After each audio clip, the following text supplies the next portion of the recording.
এক শিশু নিখোঁজের ঘটনা ভিত্তিহীন। যারা হারিয়ে গেছে বলে পোস্ট দেওয়া হয়েছিল, পরে তাদের অনেককেই খুঁজে পাওয়া গেছে, আবার পাওয়া গেলেও সেটি আবার জানানো হচ্ছে না।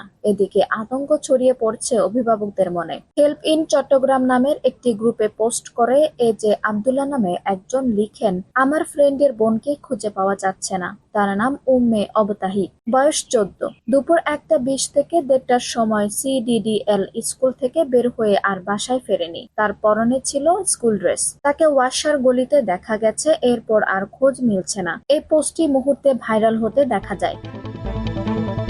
গ্রুপটিতে মাহেরোজ মোহারিব আফফান নামের আরেকজন পোস্ট করেন, নিজ বাসা থেকে স্কুলে যাওয়ার সময় নিখোঁজ হয় পটিয়ার 17 বছর বয়সী মুস্তাসরিন চৌধুরী আলিশা। দ্রুত সময়ে এই পোস্টটিও ভাইরাল হতে দেখা যায়। চট্টগ্রাম গ্রুপ নামে একটি পেজে মোহাম্মদ নৌশাদ নামে একজন পোস্ট দেন, গত 48 ঘন্টার মধ্যে ঢাকা সহ চট্টগ্রামে 48 বাচ্চা নিখোঁজ। চিটাগং ইউনিভার্সিটি নিউজ নামে একটি পেজ থেকে পোস্ট দেওয়া হয়, গত 48 ঘন্টার মধ্যে ঢাকা সহ চট্টগ্রামে 35 বাচ্চা নিখোঁজ। চট্টগ্রাম গ্রুপ নামের পেজে মোহাম্মদ উসামা নামে একজন পোস্টে লিখেন, গত এক সপ্তাহে দেশে 150-এর অধিক মাদ্রাসার ছাত্র-ছাত্রী নিখোঁজ। 8 জুন সকালে চান্দগাঁও এলাকায় আরাকান সড়কের একটি মাদ্রাসা থেকে নিখোঁজ হয় 9 বছর বয়সী শাওয়াল শরীফ সাদমান। তার নিখোঁজের বিষয়টি জানাজানি হলে স্বজনেরা ফেসবুকে চট্টগ্রাম ভিত্তিক বিভিন্ন গ্রুপে পোস্ট করতে থাকেন। এই ঘটনায় আরাফাত উদ্দিন নামের একজন ডেসপারেটলি সিকিং চট্টগ্রাম নামের গ্রুপে পোস্ট করে শিশুটির সন্ধান চান। তবে ওই দিন রাতেই শিশুটিকে পাওয়া গেলেও তিনি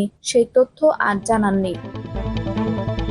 গুজব থেকে সচেতন হতে সাইদুজ্জামান অন্তর নামের একটি পেজ পোস্ট দিয়ে জানানো হয়, ফেসবুকে আপনারা অনেককেই নিখোঁজ বিজ্ঞপ্তির পোস্ট শেয়ার করেছেন। যেগুলো শেয়ার করেছেন তাদের কয়েকজন ছাড়া বাকি সবাইকে পাওয়া গেছে। নতুন করে দেখা যাচ্ছে অনেকে গ্রুপে বা পেজে শেয়ার করছে ঢাকা ও চট্টগ্রামে 35 নাকি কতজন নিখোঁজ। এটা পুরাই ভিত্তিহীন। অহেতুক গুজব ও বিভ্রান্তি ছড়াবেন না, এটা কিন্তু সাইবার ক্রাইম। অনেকে সত্যটা না জেনে এরকম পোস্ট করে জনমনে ভীতি সৃষ্টি করছে। সবাই এসব পোস্ট রিমুভ করুন। এমন নিখোঁজের খবরে আতঙ্কিত হয়ে ফেসবুকে নিজের প্রোফাইলে পোস্ট করেন এক নারী। তিনি লিখেন, হঠাৎ ছেলেমেয়ে হারানোর পরিমাণ বেড়ে গেছে মনে হচ্ছে, বিষয়টি শঙ্কার। সবাইকে সাবধানে থাকার অনুরোধ করছি। একের পর এক শিশু নিখোঁজের বিষয়ে জানতে চাইলে চট্টগ্রামের কোতোয়ালি জোনের সহকারী পুলিশ কমিশনার অতনু চক্রবর্তী বলেন, এ ধরনের শিশু নিখোঁজের বহু পোস্ট আমাদের চোখে পড়েছে, তবে বিষয়টি গুজব মনে হচ্ছে। কারণ এত শিশু নিখোঁজ হলে থানায় নিশ্চয়ই অভিযোগ আসতো। না জেনে কোনো কিছু সামাজিক যোগাযোগ মাধ্যমে শেয়ার করা থেকে বিরত থাকারও আহ্বান জানান পুলিশের এই কর্মকর্তা। আঞ্জুম হক আরবি, টাইম নিউজ ডেস্ক।